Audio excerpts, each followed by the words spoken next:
Alta Profit, assurance vie, retraite, immobilier, le meilleur de l'épargne en ligne depuis plus de 20 ans. Le Conseil en Plus présente Sud Radio, les incontournables de la gestion de patrimoine.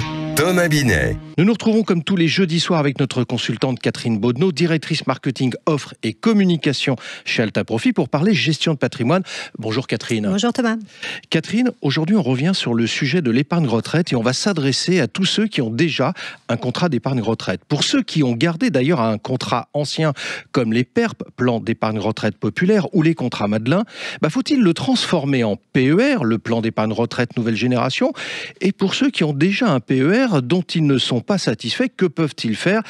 Commençons, Catherine, si vous le voulez bien, par ceux qui ont un ancien contrat. Faut-il le garder ou le transformer?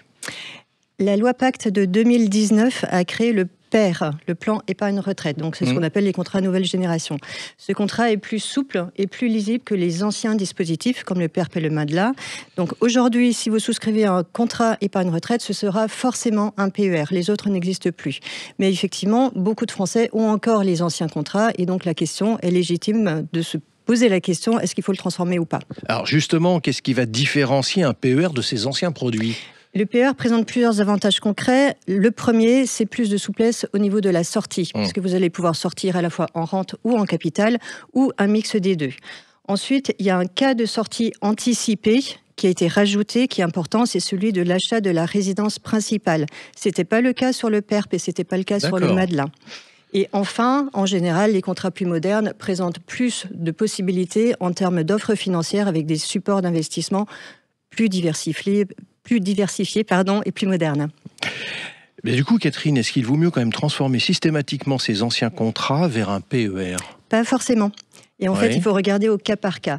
Par exemple, si vous avez un PERP ou un Madelin qui présente un excellent taux de rente garanti, et évidemment, si vous êtes intéressé par une sortie en rente, ça peut être pertinent de le garder. En revanche, dans la plupart des cas, il va falloir comparer l'offre financière et les frais, et ça peut être une belle opportunité que de transformer son contrat. Alors, est-ce qu'il y a un impact fiscal à transformer son ancien contrat vers un PER? On continue vers ces transformations. Oui, non. Alors, le transfert est neutre fiscalement. Donc, tant que vous faites un transfert d'un ancien contrat vers un plus récent, que vous ne récupérez pas les sommes au passage, vous ne serez pas fiscalisé ni sur les plus-values. Et si vous avez bénéficié d'un avantage fiscal au moment des versements, il n'est pas impacté non plus. De même que pour les versements futurs, vous aurez toujours le choix de prendre la déduction des sommes versées au moment où vous allez les verser. Mais pour ceux, Catherine, qui ont déjà un PER nouvelle génération, que peuvent-ils faire s'ils n'en sont pas satisfaits? Non, le PER est un contrat qu'on peut transférer beaucoup plus facilement qu'une assurance vie. Donc, vous pouvez changer de contrat, vous pouvez changer d'assureur, vous pouvez changer d'intermédiaire, tout ça sans impact fiscal. Alors vous venez de parler de transfert, justement, comment ça se passe un transfert? C'est relativement simple. Il suffit de contacter votre assureur, votre gestionnaire actuel ou le nouveau gestionnaire vers qui vous voulez aller. Vous signez une demande de transfert. En général, il y a un délai de 2 à 3 mois. Ça va prendre 2 à 3 mois pour effectuer le transfert. Il faut savoir qu'il peut y avoir des frais. Alors, les frais sont plafonnés à 1% des sommes transférées si le contrat a moins de 5 ans et il n'y a plus de frais au-delà de 5 ans. Mais il faut bien comparer les conditions qui seront appliquées. Alors si on se résume un instant, quand même, ça laisse entendre qu'un contrat retraite étant un contrat qui dure très longtemps, il ne faut pas rester passif, notamment si on a un contrat ancienne génération. J'ai bien compris? Et exactement. Et il faut faire un diagnostic complet, il faut comparer les performances, les frais, les garanties, les différentes options de sortie.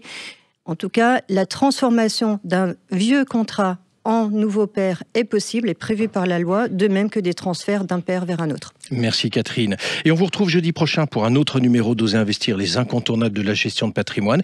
Et pour ce qui me concerne, je vous donne rendez-vous dès dimanche matin à 9h30 dans la matinale week-end. Sud Radio, les incontournables de la gestion de patrimoine. Thomas Binet. avec Alta Profit, assurance vie, retraite, immobilier, le meilleur de l'épargne en ligne depuis plus de 20 ans. Le Conseil en Plus.